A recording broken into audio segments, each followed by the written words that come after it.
거룩한 주일 아침에 예배 자리에 함께 하신 모든 성도님들을 주님의 이름으로 축복합니다.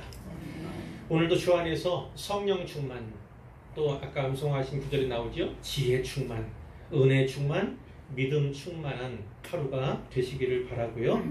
이 시간에는 사도행전 6장에 나오는 예루살렘 초대교회가 7 일꾼을 세운 이야기를 나누어 보도록 하겠습니다. 말씀 앞에 서시기를 바라고요. 끝까지 집중하시기를 바라고요. 또 꼭 은혜 받으시기를 소원합니다. 아멘.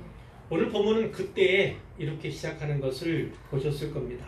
그때가 어느 때인가 이것을 알려면 앞장인 5장의 말씀을 살펴보아야 되는데요. 5장에는 우리가 이미 나눈 바 있는 아나니아와 삽비라 이야기가 그 맨 처음에 나오죠. 이 기사는 초대교회가 직면했던 내적인 위기를 보여줍니다. 아나니아와 삽비라는 자기 소유를 팔아서 그 판값을 사도들의 발 앞에 두었어요. 사도들의 발 앞에 두었다는 건 처분을 사도들에게 맡겼다는 것이고요. 특히 그 초대교회 특징 가운데 하나였던 구제, 어려운 사람들 돕는 그 일, 그것을 오직 교회에, 사도들에게 위탁했다, 그런 이야기입니다. 그런데 결과는 어떻습니까? 어떤 책망을 받습니까? 사탄이 마음에 가득하여. 그러니까 그 마음을 사탄에게 빼앗겼다는, 성령을 속이고 시험했다는, 그리고 하나님께 거짓말을 했다는 이유로 그들이 둘 다 죽임을 당합니다. 그러니 마음의 동기가 중요하다. 우리 주님께서 산상수훈 비롯해서 많은 가르침을 주셨고 그것이 복음서에 기록이 되어 있는데, 우리가 꼭 기억해야 할 것은 마음의 동기가 매우 중요하다는 것입니다. 그런데 이들은 욕심이 동기가 되었어요.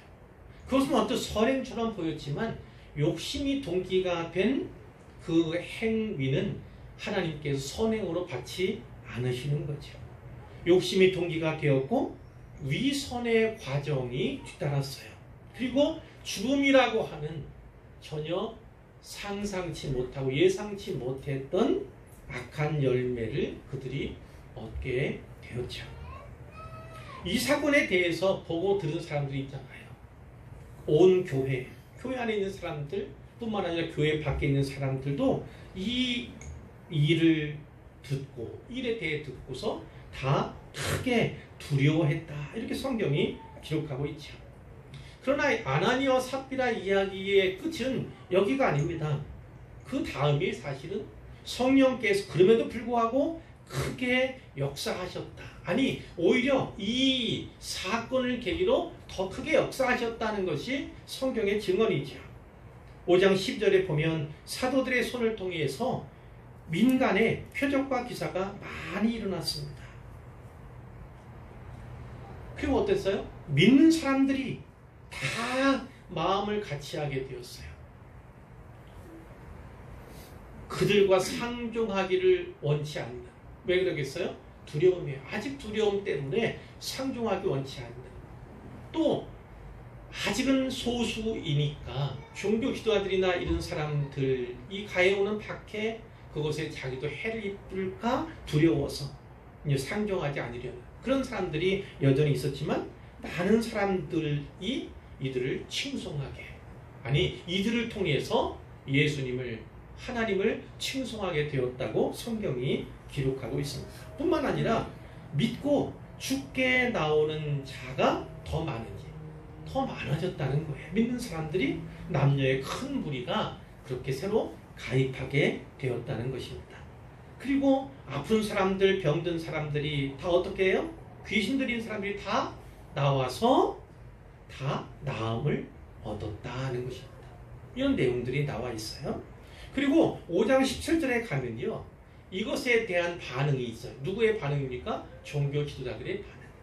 대제사장이 나오고 사두개인의 당파가 나와요. 이들이 다 마음에 시기가 가득하게 된 겁니다. 시기가 이른 거예요. 사도들을 잡았다가 오게 가둡니다. 근데 놀라운 일이 있었죠. 그 밤에 주의 사자가, 하나님의 천사를 말해요. 천사가 밤에 옥문을 열었어요. 그리고 그들이 나오도록 인도했습니다. 그러면서 무슨 얘기를 했습니까? 가서 성전에 서서 이 생명의 말씀을 다 백성에게 말하라. 성전에 서서 이 생명의 말씀을 다 백성에게 말하라. 이런 지시. 그것은 하나님의 지시지요. 명령이죠. 그 명령의 말씀을 듣고 그들이 어떻게 합니까? 새벽에 일찍이 성전에 들어가서 그것을 가르치게 되는 거예요. 이제 아침이 되었잖아요. 대제사장과 또 역시 이 사두개인의 당파가 사내들인 공회를 소집했습니다. 이스라엘 족속의 원로들을 다 모았어요. 그리고 그 가운데 이 사도들을 끌어내기를 원했던 거죠. 원했던 거예요. 근데 이 부하들이 가서 옥에 가보니까 웬걸이요. 웬걸. 옥은 든든하게 닫혀 있는데, 잠겨 있는데 사람들이 없어요. 지키는 사람들이 분명히 서 있는데 사람들이 없는 거예요. 한 사람도 없어요. 그것을 보고 하잖아요. 근데 어떤 사람이 그때 얘기합니다. 옥에 가두었던 그 사람들이 성전에서 백성들을 가르치고 있습니다. 이런 보고를 하는 거죠. 결국 그들이 사람을 보내서 이 사도들 다시 붙잡아 오게 되는 거예요. 그리고 다시 공회 앞에 세우는데 대제사장이 묻습니다. 물은 내용이 5장 28절에 나와요. 우리가 이 이름으로, 예수 이름으로 사람을 가르치지 말라고, 예수의 이름으로 전하거나 하지 못하도록 언급한 적이 있잖아요. 그렇게 언급하였으되 너희 가르침을 예루살렘에 가득하게 하니 이 사람의 피를 우리에게 돌리고자 함이로다. 이렇게 지적을 합니다. 그때 베드로를 비롯한 사도들이 다시 한번 얘기하는 거예요. 여러 번 얘기하잖아요. 사람보다 하나님께 순종하는 것이 마땅하다. 사람보다 하나님께 순종하는 것이 마땅하다. 이렇게 얘기를 하면서 오히려 그들 앞에서 예수를 증거하는 거예요. 예수를 증거하는 거예요. 특히 부활이죠. 우리는 이 일의 증인이다. 다시 한번 얘기를 하는 것입니다. 자, 그들이 분노하기 시작했습니다. 다 죽입시다. 이런 의견들이 나오기 시작했어요. 그때 34절 누가 나옵니까? 가말리엘이라는 사람이 나오죠. 바리새인입니다. 아주 유명한 율법 교사예요. 많은 백성들에게 존경받는 사람이에요. 특별히는 그 당시 최고의 랍비였던 힐렐이라고 하는 사람이 있었는데 그 힐렐의 손자, 또 좀 더 가까이 보면 사도 바울의 스승, 이렇게 보시면 돼요. 대단한 율법 교사였어요. 근데 그 사람이 발언을 한 겁니다. 발언을 한 거예요. 사도들은 내보낸 채, 밖에 나가 있게 한 채 얘기를 하는 거예요. 거기에 있는 사람들에게, 이스라엘 사람들아, 너희가 이 사람들에 대하여 어떻게 하려는지 조심하라. 조심하라 하는 것입니다. 그럼 예를 들어요. 이전에 드다라는 사람이 일어나지 않느냐. 그를 따른 추종자가 약 400명이었는데 그가 죽임을 당한 후에 따르던 모든 사람들이 뿔뿔이 흩어져서 결국은 없어졌다. 뿐만 아니라 갈릴리의 유다가 일어났을 때, 그가 많은 백성들을 깨었을 때 결국 어떻게 됐느냐? 그도 망했다. 따르던 모든 사람들 다 흩어졌다.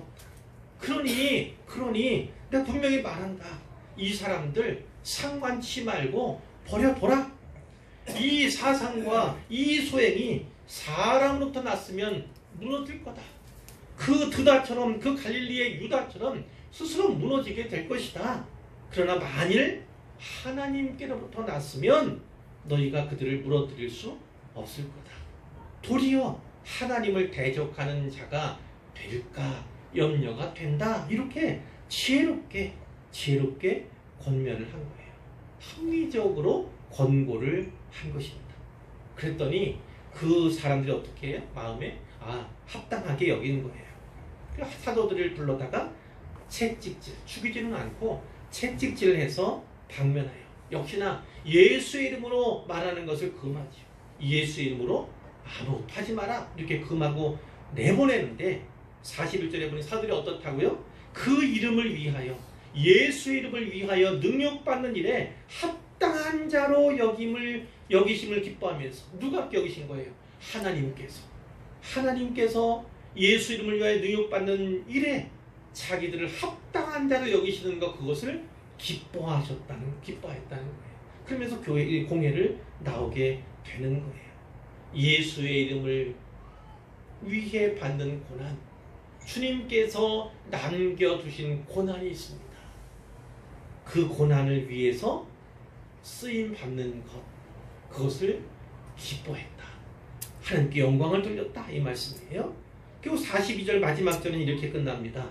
그들이 날마다 성전에 있든지 집에 있든지 날마다, 성전에서도 그렇고 집에서도 그렇고 예수는 그리스도라고 가르치기와 전도하기를 그치지 아니했다. 이렇게 5장이 끝납니다. 그 핵심이 뭐예요?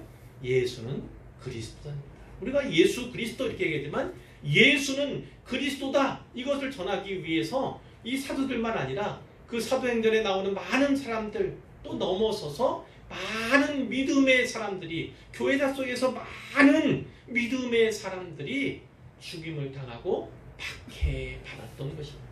그것이 바로 우리가 예사롭게 얘기하는, 일상적으로 얘기하는 바로 예수 그리스도, 예수는 그리스도다라고 하는 신앙 고백인 거예요.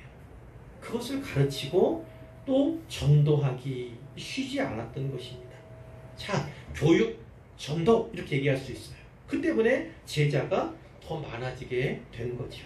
이제 다시 1절 말씀 보시면요, 제자가 많아진 거예요. 그로 말미암아 헬라파 유대인들이 자기 과부들이 매일의 구제에 빠짐으로 히브리파 유대인을 원망하니, 이렇게 되어 있습니다. 1절 말씀은요, 이 예루살렘 교회에 대해서 몇 가지 사실을 우리에게 알려주죠. 예루살렘 교회는 두 그룹이 있었다는 거예요. 두 그룹으로 구성이 되었다. 하나는 헬라파 유대인들이고 두 번째는 히브리파 유대인이라는 거죠. 둘 다 유대인이에요. 이 그룹도 유대인인 것은 맞는데 태생이 달랐어요. 어디서 났는가, 또 사용하는 말, 주로 사용하는 말이 어떤가, 언어, 그리고 문화적인 측면에서도 차이가 있었어요. 헬라파 유대인은요, 흩어진 유대인 출신입니다. 즉 디아스포라 유대인이라는 거예요. 그 타국에서 나와서 결국 이 본토에, 팔레스타인 땅에 정착한 사람들이 바로 그들이었어요. 이 사람들은 헬라어를 말하는 사람입니다. 뿐만 아니라 헬라인들처럼 생각하고 행동하던 사람이 바로 그들이었어요. 반면에 히브리파 유대인들은요, 이 본토에서, 이 팔레스타인 땅에서 태어난 사람이에요. 그래서 주로 아람어를 사용했고요, 히브리 문화에 아주 익숙한 사람들이에요. 태생과 사용하는 언어, 그리고 문화가 달랐다는 것입니다. 유대 사회에서 이들 서로 간에는요, 긴장감이 있었어요. 긴장감이, 경쟁의 모습이 보여지곤 했습니다.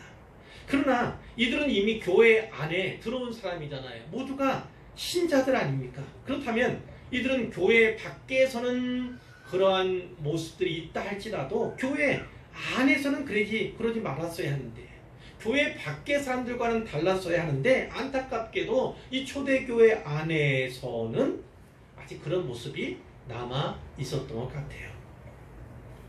자, 또 하나 살펴볼 건, 이 초대교회는 어떠한가? 형편이 어려운 신자들을 위해서 구제 사업을 펼친 그 사실을 우리가 여기서 살필 수 있죠. 오늘 보면 특별히 과부에 대한 언급이 있지 않습니까? 이들과 같이 연약한 자들을 위해서 매일, 날마다, 그리고 구제 활동을 시행한 것으로 보입니다. 교회가 이 연약한 자들의 부양 책임을 졌다는 특기적인 사실이 있죠. 그러니까 초대교회는 매일 교육하고 매일 전도했을 뿐만 아니라 매일 구제를 했던 것입니다.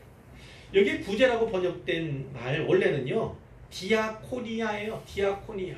섬김 혹은 사역이라고 번역할 수 있는 그 단어가 여기에 있습니다. 구체적으로 말하면 과부를 섬기는 거, 돕는 거, 또 좀 더 구체적으로 말하면 식탁 봉사하는 그런 것으로 우리가 이해할 수가 있는데요. 중요한 건 초대교회가 이와 같은 일, 구제와 같은 이런 사업 있잖아요. 이런 사업들을 영적인 일로 여겼다는 데 중요점이 있습니다. 교육, 전도만 영적인 일이고 부제는 영적인 일이 아니다. 이렇게 생각하지 않았다는 거예요. 이분적으로 나누지 않았다는 거예요. 부제도 하나님의 영광을 위한 목적으로 시행되는 거라면 역시나 영적인 것입니다. 뿐만 아니라 교육과 전도, 반면에죠. 교육과 전도도 어떤 인간적인 목적을 위해서 행해진다면 그것은 영적인 일이라기보다는 육적인 일이 되고 만다. 우리는 이렇게 받을 수 있어요. 그런데 문제가 생겼습니다. 헬라파 유대인들이 히브리파 유대인들을 원망하는 일이 발생한 거예요. 그 이유가 1절에 나와 있죠. 자기의 과부들이 그 매일의 구제에 빠졌기 때문이에요. 헬라파 과부들이 그 매일매일 시행하던 구제에 빠지는 일이 발생하는 거예요. 왜 그렇을까? 구제 사용 역시 공평해야 할 텐데 누구는 많이 주고 적게 주고 누구는 안 주고 누구는 주고 이렇게 하면 안 되는 건 아니겠습니까? 그럼 헬라파 과부들을 빠뜨린 것, 그것이 의도적인 의도성이 있는 일이었을까? 다른 말로 하면 헬라파 과부들은 배제되고 히브리파 과부들만 우대했다, 이런 말이잖아요. 자, 근데 이 사역 누가 담당했습니까? 바로 사도들이 담당하는 거예요. 전에도 우리가 살핀 바가 있잖아요. 예루살렘 교회는 가난한 사람이 없었다, 그런 보고가 있고, 왜냐하면 밭과 집 있는 자는 팔아 그 판 것의 값을 가져다가 사도들의 발 앞에 두었기 때문이다. 그럼 사도들이 그 각 사람 필요에 따라서 나누어 주었다, 이렇게. 누가 시행한 거예요? 결국은 사도들이 그렇게 한 거예요. 사도들이. 자, 근데 본문에 보면, 자세히 보면, 어떤 의도성이 있었다? 이것에 대해서는 내용이 나와 있지 않아요.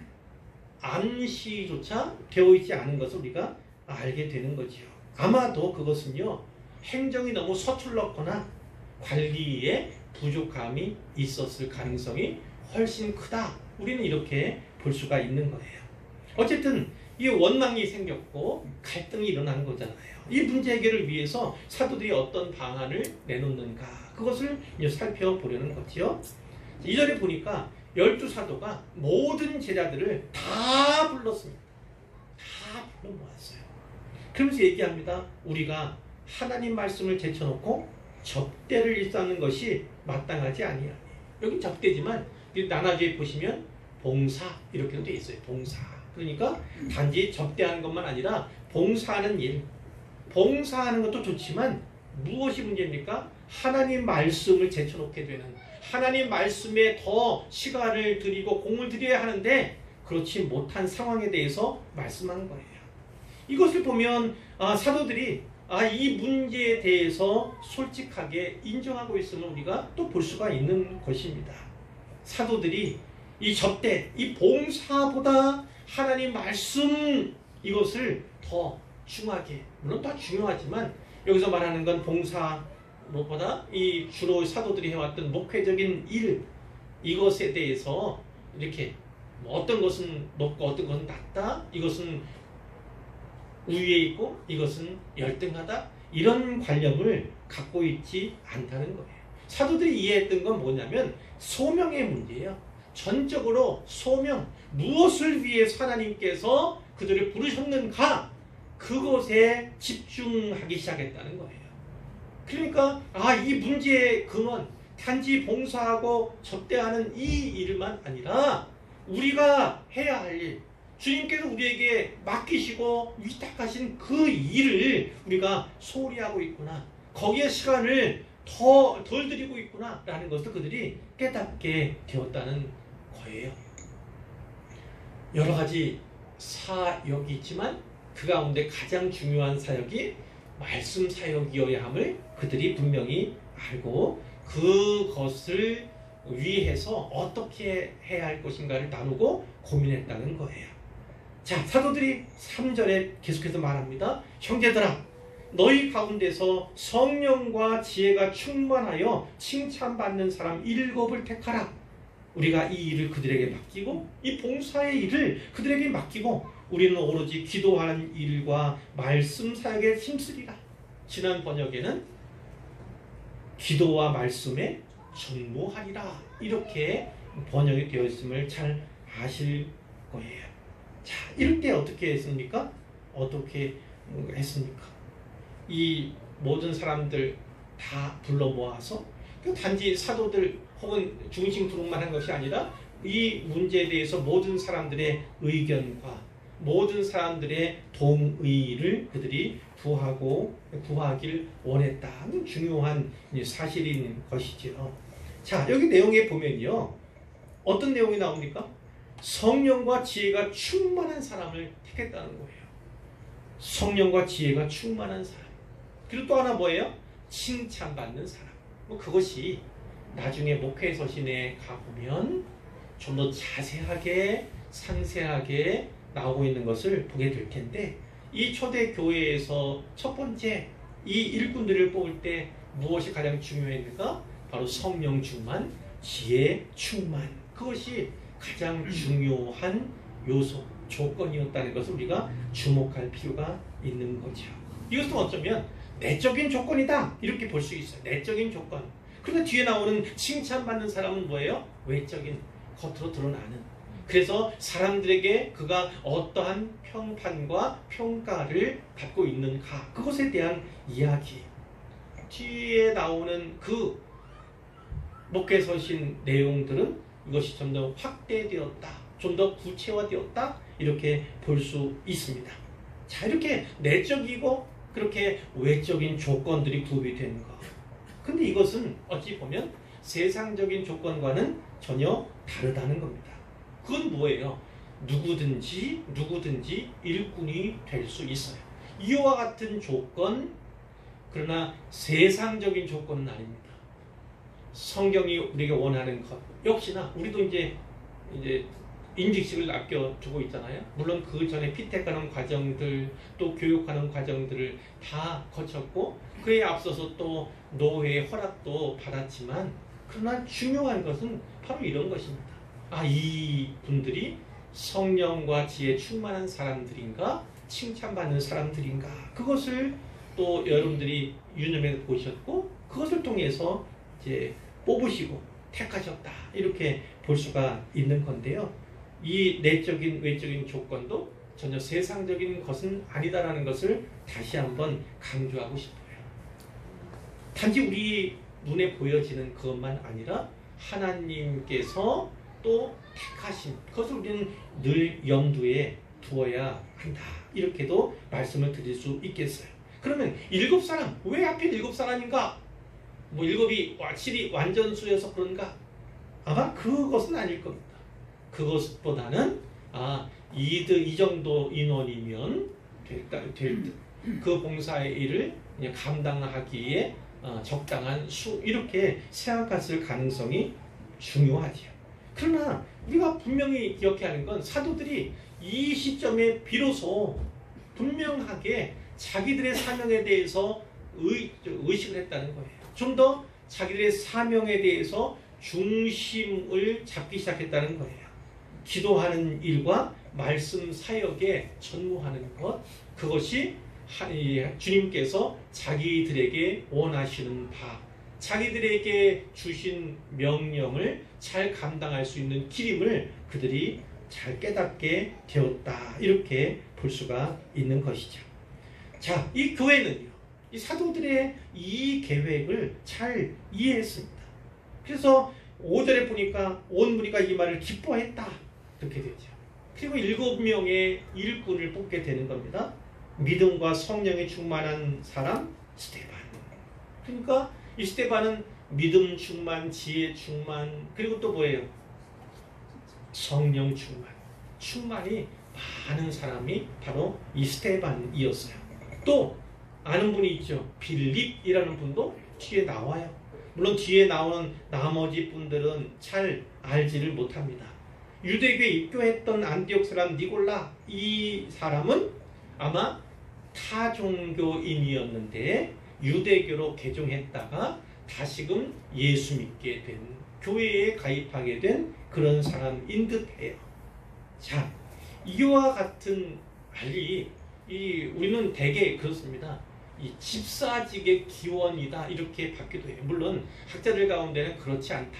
왜냐하면 뒤에 이 스테반 집사, 빌립 집사 이분들이 하는 것을 보니 이 집사 사역이라고 하기에는 또 이 역시 가르치고 전도하는 그 사역이 더 부각이 되어 있는 그런 거기 때문에 그렇게 생각하지 않는 분들도 있지만 우리는 대개 이 분들을 집사, 뒤에 안수하는 것 보니까 안수집사, 안수집사 임명의 기원이 된다 이렇게 이제 받고 있어요. 대개가 그렇게 생각을 또 하는 것이죠. 자, 근데 이 분들, 이 사람들의 이름을 잘 보면요, 전부 다 헬라식의 이름이에요. 그것을 우리가 발견할 수 있어요.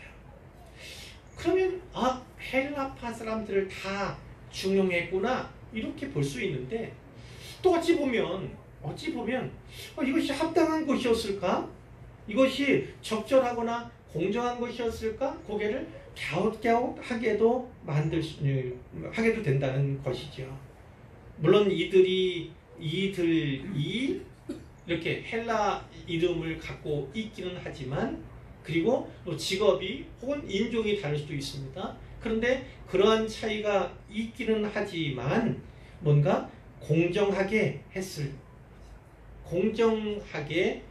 가능성도 우리는 염두에 두어야 한다. 이렇게 말씀을 드릴 수 있어요. 단지 헬라파 이 과부들 비롯된 문제이니까 헬라파 사람들을 다 이렇게 중용하고 등용했다. 이렇게 보기에는 사실 어려운 부분들이 없지 않아 있습니다.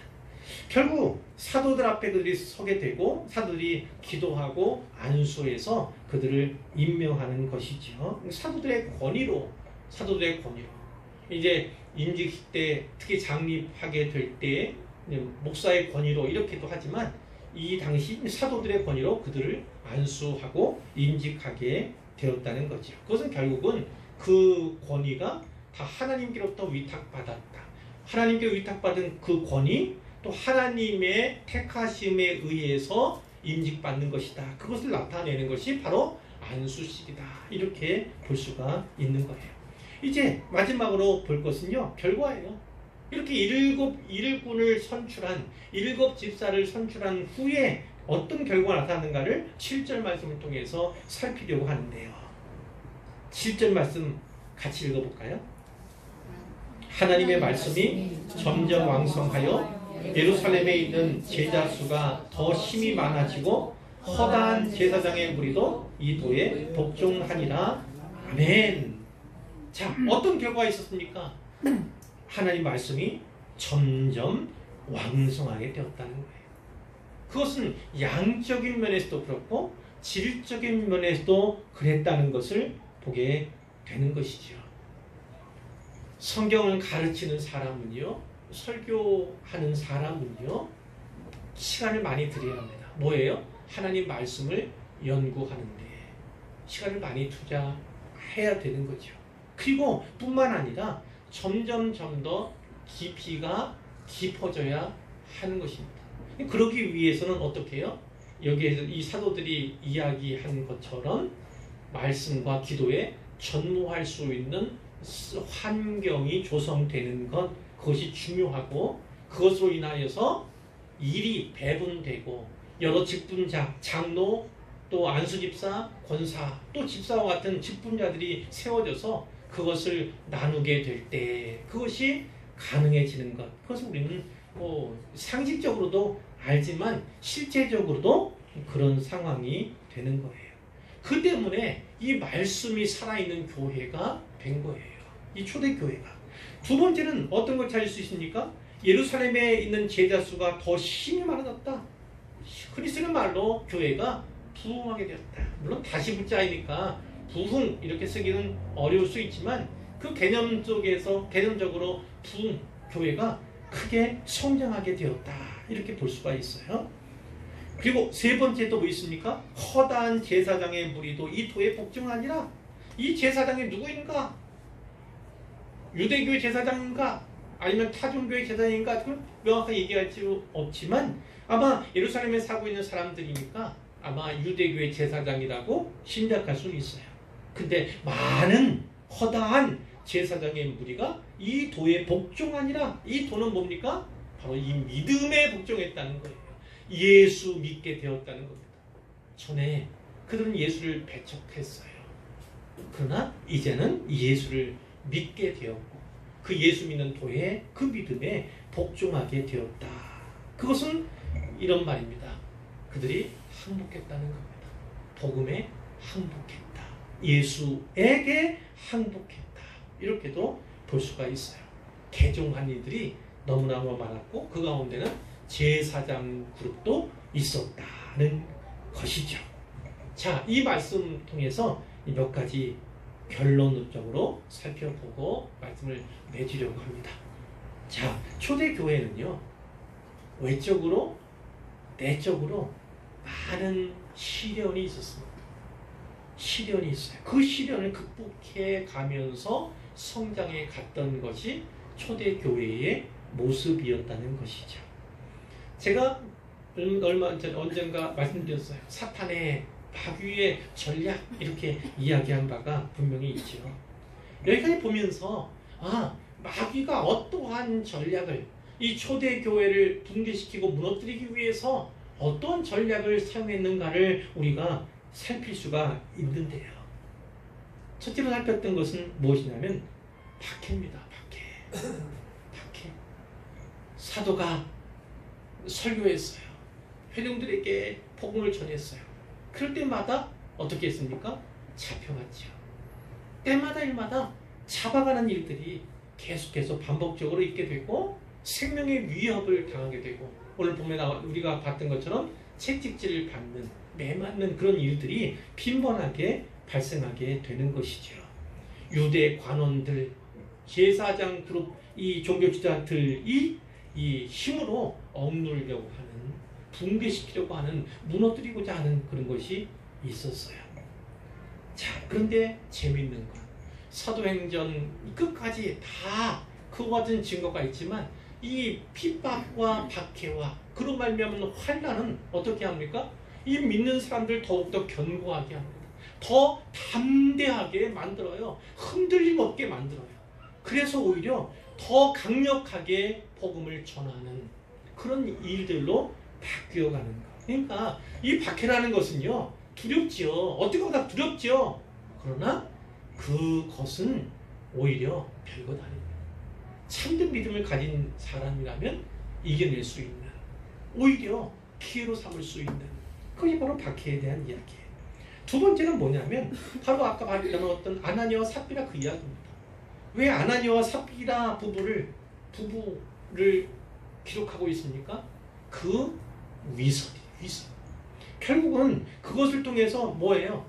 교회의 거룩함을 훼손시키고자 하는, 교회의 부패를 불러들이는 그런 요인들을 성령께서 제거했다는 거예요.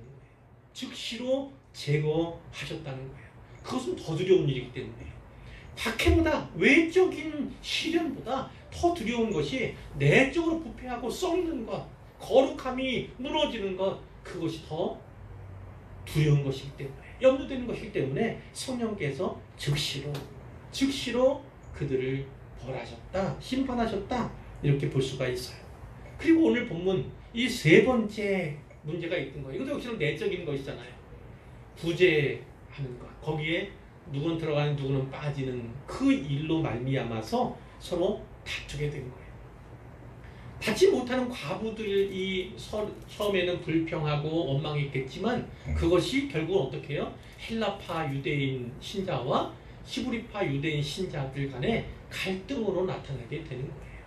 그것은 교회 밖의 모습과 다르지 않은 교회 안의 모습을 우리에게 보여준다 볼 수 있는데, 이 세 번째 공격이야말로 가장 사탄이 교묘하게 구사한 전략이다, 이렇게 볼 수 있다는 것이죠.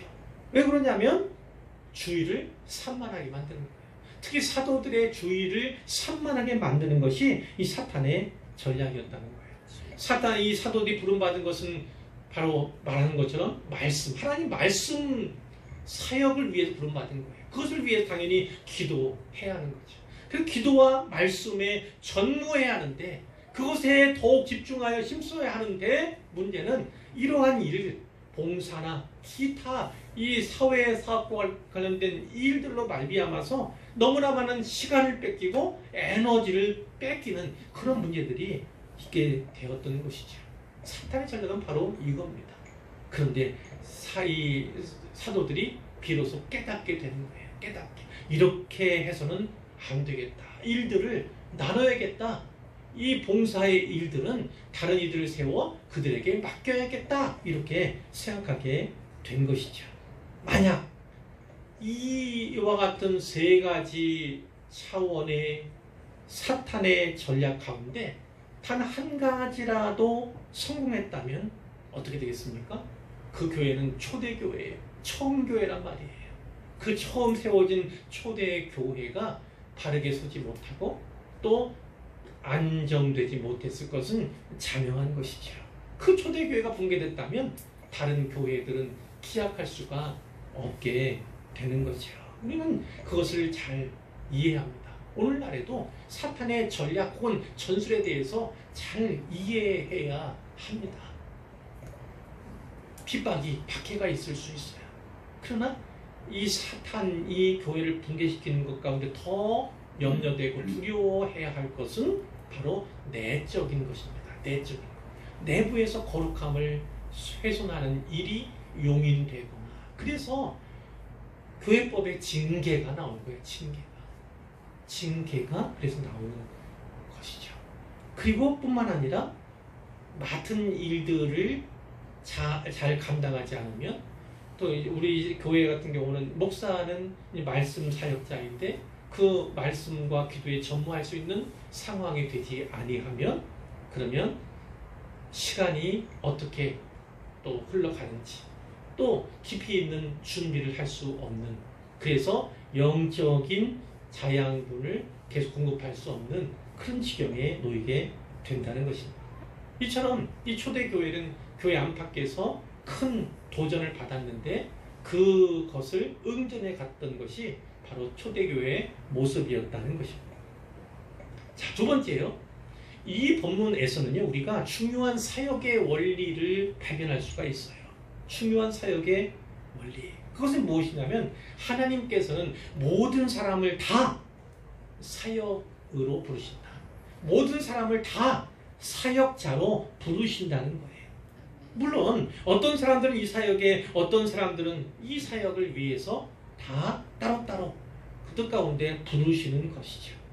또 기도하는 일, 말씀을 전하는 일 맡은 사람, 이 일로 부름받은 사람은요 그것에 전무해야 하고 그것에 집중해야 한다는 것을 가르쳐 주고 있기도 합니다. 그러나 한편 이 12사도가 행한 일과 이 택함 받은 7 집사님의 일이 성경에는 똑같이 디아코니아라고 하는 단어로 나타나 있음을 우리가 볼 수 있어요. 아까도 말씀드렸지만 이 디아코니아는 사역 혹은 섬김 이렇게 번역할 수 있는 거잖아요. 어쩌면 이 사도행전을 기록한 누가가 의도적으로 이 단어들을 사용하고 있다 이렇게도 볼 수가 있어요. 그러니까 말씀 사역은 목회적인 일이고 먹이는 사역, 뭐 봉사하거나 구제하는 이런 일들은 사회사업이지만 어떤 사역이 어떤 사역 위에 있지 않다. 이렇게 우리는 봐야 합니다. 둘 다 기독교 사역이다. 우리 교회의 사역이다. 이렇게 봐야 되고 하나님을 섬기는 또 백성을 섬기는 방식이다. 라는 사실을 분명히 알아야 합니다. 말씀을 전하는 사역자나 또 봉사일을 하는 교회 일꾼들이나 다 어때요? 조건이 같아야 한다는 거예요. 다 신령해야 합니다. 성령에 충만해야 되고 지혜에 충만한 사람 그리고 다른 이들에게 칭찬받는 사람이라고 하는 동일한 조건이 있어야 하는 것이죠. 유일한 차이가 있다면 무엇입니까? 일의 형태 그건 다를 수 있어요. 뿐만 아니라 하나님께서 그 일을 위해 주시는 은사가 서로 다를 수 있어요. 그뿐만 아니라 부르심도 다르죠. 부르심. 이러한 근원적인 차이에서는 분명 차이가 있지만 분야라고 하는 섬김이라고 하는 사역이라고 하는 면에서는요. 어떤 사역도 동일하게 사역이다. 차별이나 우열이 없다. 이것을 우리가 분명히 기억해야 합니다. 그렇기 때문에 우리 주님이 말씀하신 바 나는 섬김을 받으려 온 것이 아니라 섬기러 왔다. 이렇게 말씀하신 것처럼 교회 안에 속한 모든 이들, 목사도 장로 또 중직자들 모든 성도들의 일까지 다 뭐예요? 그 섬기는 일을 잘하는 것, 그것이 바로 교회의 일원으로서 우리가 해야 할 일임을 분명하게 말씀하고 있어요. 모두가 다 사역으로 부르심 받았습니다. 모두가 다 일꾼이라는 거예요. 모두가 다 사역자다. 이렇게도 얘기할 수 있어요. 제가 전에 말씀드렸잖아요. 모두가 다 예배자입니다. 모두가 다 선교사입니다. 이렇게도 말씀을 드린 바가 있는데요. 사역에서 자신을 드리는, 내 삶을 드리는, 내 가진 모든 것을 드리는 그것이 목사에게만 아니라 혹은 장로에게만 아니라 모든 성도들에게 요구된다. 그것을 오늘 본문이 보여준다. 이렇게 말씀을 드릴 수가 있어요.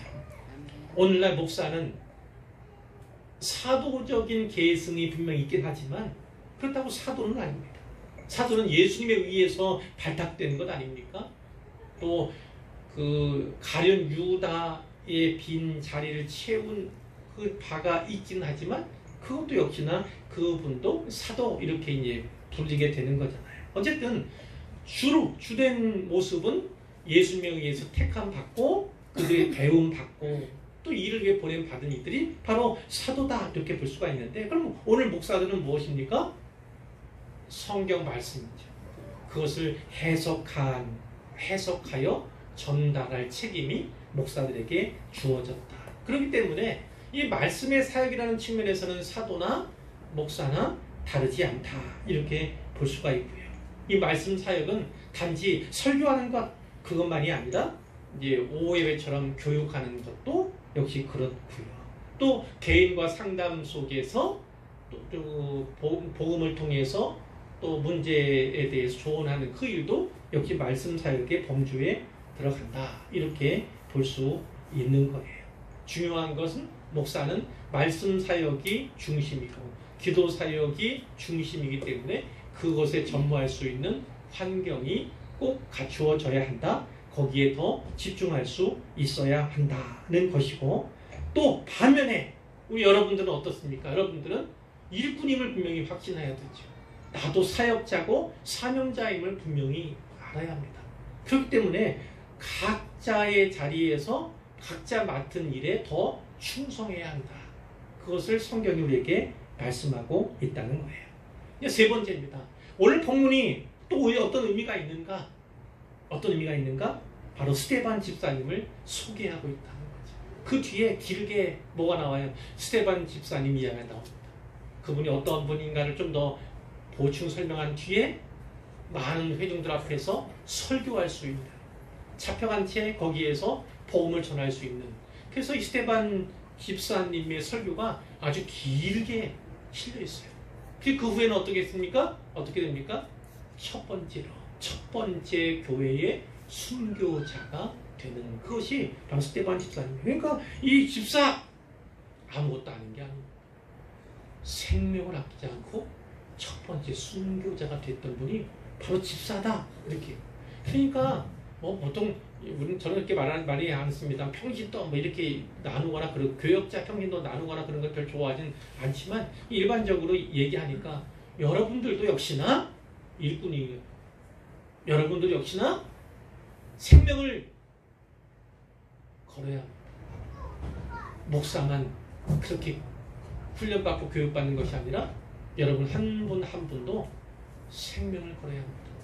하나님께서 맡겨주신 일에 그 생명을 건다는 자세가 있으면, 순교를 각오하겠다는 자세가 있으면 우리의 사역의 모습이 또 신앙생활의 모습이 달라질 수밖에 없죠. 우리의 약점은 무엇입니까? 걸지를 않아요. 걸지를 않는다는 데 약점이 있어요. 생명을 걸기 두려우시다면 다른 것을 걸어보세요. 걸지 않으면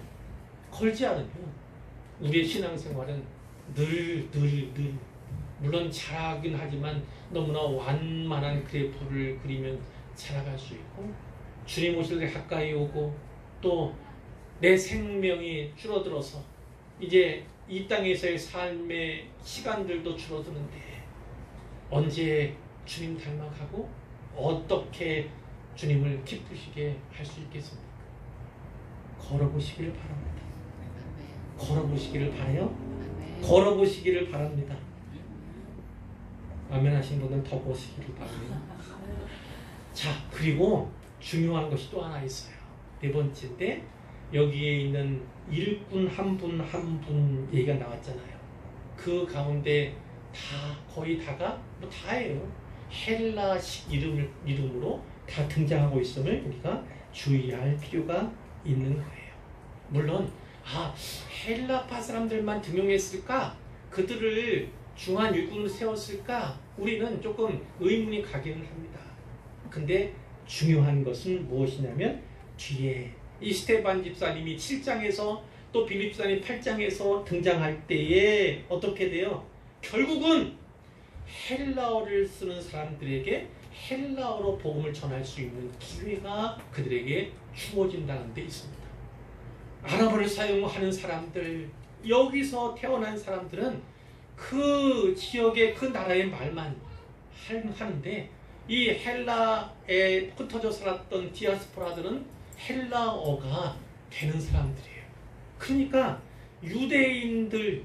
디아스포라 유대인들에게 뿐만 아니라 그 지역을 넘어서 이방인들에게도 복음을 전할 수 있는 능력이, 특히 언어적인 능력이 그들에게 갖춰져 있지 않습니까?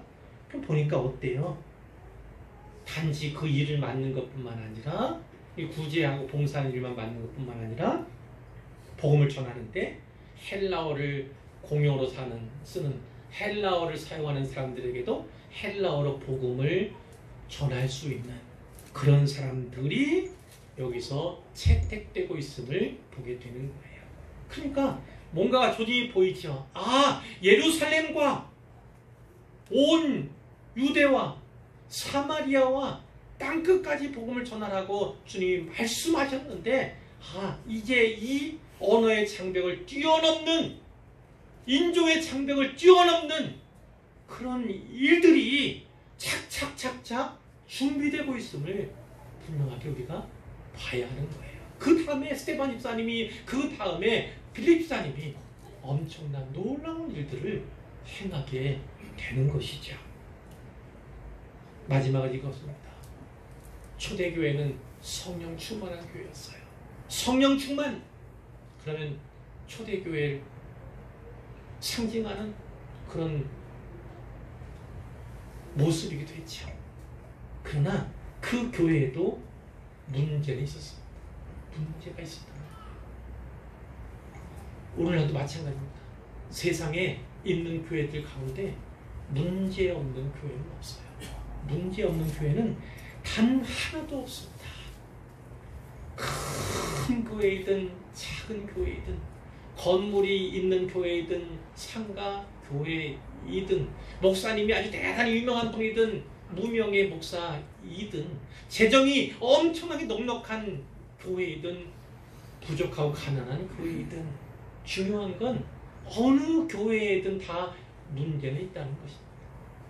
문제 없는 교회는 그 우리가 고백하는 공교회밖에 없어요. 공교회밖에 없어요. 그러나 이 세상에 있는 지상교회, 우리와 같은 이 교회들은요, 문제 없는 교회가 단 하나도 없습니다. 그런데 사도행전 모습 통해서 보면 이 초대교회 통해서 또 그 이후에 많은 교회들 통해서 보면 문제가 있는데도 불구하고 그 문제를 어떻게 해결해 갔는가. 내외적으로 많은 시련이 있었는데도 불구하고 그것을 어떻게 응전해 갔는가. 그것에 대한 이야기를, 그것에 대한 통찰력을 사도행전을 통해서 우리가 볼 수가 있는 거죠. 하나님께서 바라시는 교회의 모습이 있습니다. 우리 주님이 원하시고 꿈꾸시는 교회 모습이 있습니다. 그것을 우리도 꿈꿔야 합니다. 그것을 우리도 바라야 합니다. 그러기 위해서는 우리가 무엇을 해야 한다고요? 교회의 거룩함을 지켜나가는 일, 그리고 우리 한 사람 한 사람이 사역자로서 또 사명자로서 바르게 제자리에서 참되게 기능할 때 그러한 교회가 이루어지고 만들어져 갈 것을 분명히 확신하시기를 부탁을 드립니다. 여러분은 일꾼입니다. 자, 나는 일꾼입니다. 예, 다시 한번 크게 해보겠어요. 나는 일꾼입니다. 나는 사명자입니다. 나는 사역자입니다. 나는 사역자입니다. 예, 그것을 꼭 기억하시기를